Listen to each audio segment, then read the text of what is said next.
Lottery میں 3-5 لاکھ جیت گئے, اب دوسرے کو نہیں کھانے دیں گے, ہم ہی کھائیں گے. آئی پی ایل میں دوسرے کو کنگال کر دیا, ہمارے پیسہ آ گیا جوا جیت کر, ہم کھائیں گے, کسی کو نہیں. حرام کھاؤ گے اولادیں جوتے ماریں گی تمہیں. بعد میں آؤ گے مولانا کے پاس, مولانا صاحب میری اولاد میرا کہنا نہیں مانتی ہے. مولانا صاحب دعا بتائیں گے, دعا قبول نہیں ہوگی, کیونکہ حرام مال کھانے والے کی دعا قبول نہیں ہوتی. معاف کیجئے, لاکھ تہجد کی نماز پڑھیے. رمضان کا مہینہ شروع ہونے والا 3 اپریل 2 اپریل سے روزہ رکھتے رہیے, لیکن سود, بیاج, سٹا, دڑا, اگر یہ ساری کی ساری کمائی اگر آپ نے نہیں چھوڑی تو آپ کا روزہ قبول نہیں, آپ کی نماز قبول نہیں. کلیئر کہہ رہا ہوں, نماز قبول نہیں. مولانا صاحب آپ کیسے کہہ سکتے ہو؟ کوئی آدمی اگر مجھ سے پوچھے کہ مولانا صاحب اگر اس کرتے کو یا شیروانی کو میں پیشاب سے دھوؤں تو کیا پاک ہو جائے گی؟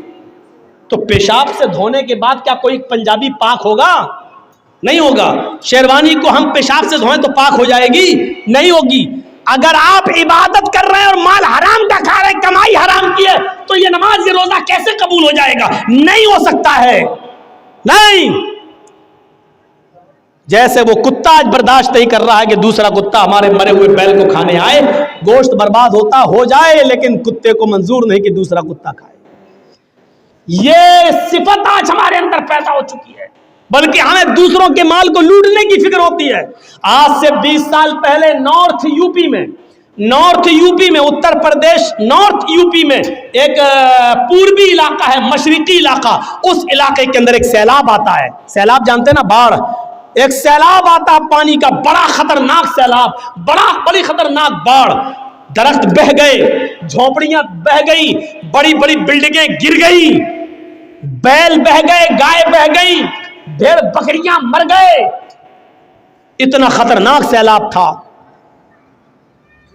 جب سیلاب تھوڑی دیر کے لیے بند ہوتا ہے تو کچھ لوگ اس گاؤں کا حال دیکھنے کے لیے آتے ہیں. پورے گاؤں میں سناٹا ہے, لاشیں تیر رہی ہیں, جانور مرے پڑے ہیں, لیکن کچھ لوگ پانی کے اس طرف اپنا مال بچانے میں کامیاب ہیں اور ایک طرف بیٹھے ہوئے ہیں, لیکن پانی اتنا زیادہ ہے کہ وہ اس طرف نہیں آ سکتے ہیں.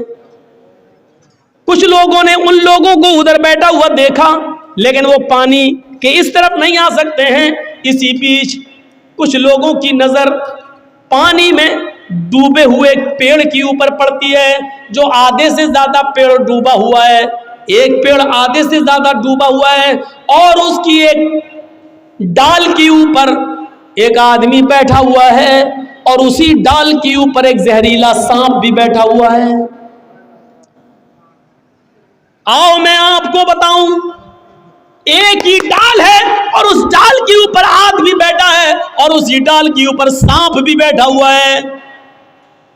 انسان سانپ کا دشمن اور سانپ انسان کا دشمن.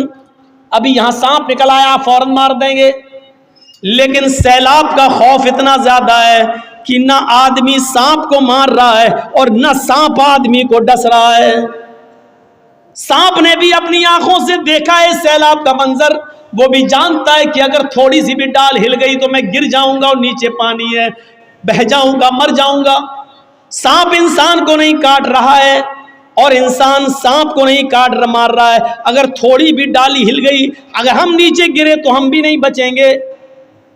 جہاں سیلاب کا دردناک اور خوفناک منظر اتنا خطرناک کہ انسان سانپ کو نہیں مار رہا ہے اور سانپ بھی انسان کو نہیں ڈس رہا ہے, لیکن یہاں کچھ ایسے کمینے انسان موجود ہیں جو اس طرف کشتی لے کر جاتے ہیں اور لوگوں سے کہتے ہیں کہ اپنا مال ہمارے حوالے کر دو, ہم اس کی حفاظت کرتے ہیں اور تمہارے مال کی رکشا کریں گے.